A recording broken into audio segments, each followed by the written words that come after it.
Welcome to beyond sleeve. आज हम देखेंगे क्यू कैसे काम करता है, क्यू के फंक्शंस कौन कौन से होते हैं, क्यू का मेन काम क्या होता है। तो आज हम देखते हैं क्यू कैसे काम करता है या क्यू क्या होता है। बेसिकली क्यू में तीन कंपोनेंट्स होते हैं, front, rear and size.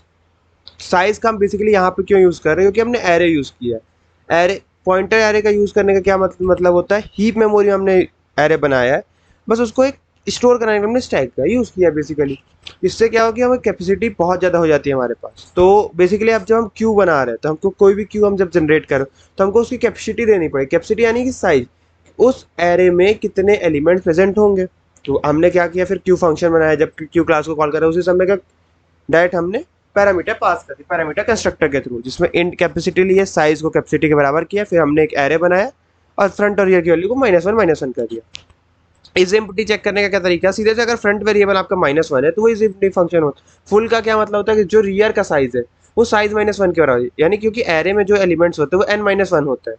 Indexing, तो इंडेक्सिंग रियर -1, साइज -1 अगर होगी तो वो आपका फुल हो गया। अब एनक्यू क्या होता है, एनक्यू में क्या होता है, कोई भी वैल्यू एनक्यू कब कर सकते हो आप, कोई वैल्यू इंसर्ट कब कर सकते हो, वो फुल नहीं होना चाहिए। फुल का मतलब है कि क्यू ओवरफ्लो हो चुका है, उसके बाद आप कोई इंसर्ट नहीं कर सकते। और इंसर्ट इफ एम्प्टी है तो फ्रंट को हम बढ़ा देंगे। अगर हमारी वैल्यू अगर पूरा खाली ही पड़ा है क्यू तो हम सीधे फ्रंट की वैल्यू को 0 कर देंगे, यानी फ्रंट वाली वैल्यू को बढ़ा दो। उसके बाद रियर को हम प्लस प्लस करेंगे, रियर की वैल्यू को बड़ा अपडेट करेंगे और एनक्यू में प्रिंट करा देंगे। ऐसे डी क्यू के आगे अगर कोई खाली है डी क्यू तो आप क्या पुल आउट करोगे, पुल आउट करने के लिए कुछ होना चाहिए। तो बेसिकली हमने इज एम्प्टी फंक्शन चेक किया, अगर फंक्शन इज एम्प्टी मतलब एम्प्टी नहीं है तो वेल एंड गुड। तो फिर हम क्या करेंगे, फ्रंट को वैल्यू को बढ़ाएंगे, एक वैल्यू को घटा देंगे वहां से और रियर को एक -1 कर देंगे, ठीक है।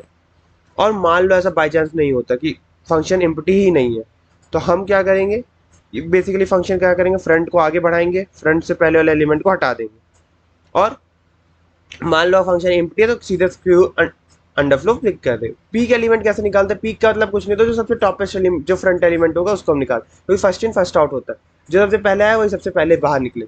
ये लॉजिक फॉलो करता है, ठीक है। तो डिस्प्ले फंक्शन में हम डायरेक्ट फॉर लूप लगाया है जहाँ पे हमको शुरू से लेकर लास्ट तक एलिमेंट्स को प्रिंट कराया है। फिर हमने डिस्ट्रक्टर कॉल किया। डिस्ट्रक्टर क्यों कॉल किया, डिस्ट्रक्टर बेसिकली क्यों किया, ताकि हमारी मेमोरी स्पेस फिर से फ्री हो जाए, ठीक है। क्योंकि हमको पता है कि हमारे C++ में ऑटोमेटिक गार्बेज कलेक्शन नहीं है। अब हम इसको एक और वैल्यू बढ़ा लेते हैं और हम देखते हैं कि इसको हम बेसिकली कैसे यूज कर सकते हैं।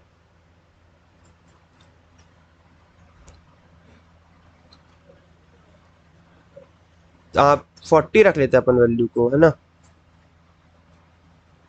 अब हम बेसिकली अब इसको रन करके देखते हैं तो हमारा क्या, इनक्यू में 4 फंक्शन का इंसर्शन आना चाहिए, फिर डिस्प्ले फंक्शन है, डिक्यू में क्या होना चाहिए, डिलीशन का एक एलिमेंट होना चाहिए और डिस्प्ले। देखिएगा डिलीट क्या होता है, ये आप गौर से देखिएगा, इसमें सबसे लास्ट एलिमेंट डिलीट नहीं होगा, सबसे फर्स्ट एलिमेंट डिलीट होगा। अब आप देखते हैं उसका आउटपुट देखते हैं अपन। देखिए जैसे इनक्यू में हमने क्या किया, सबसे पहले इंसर्ट किया 10 20 30 40। क्यू को फ्रंट से रियल तक रहा है तो 10 20 30 40 है। फ्रंट एलिमेंट कौन सा था हमारा, सबसे पहला 10, तो डिलीट कौन सा होगा, 10। अगर हम 2 बार डी क्यू फंक्शन लगाते तो 20 भी डिलीट होता, 30 40 फिर आंसर आता। आज के लिए इतना ही गाइस, मिलते हैं एक नई वीडियो के साथ फिर से।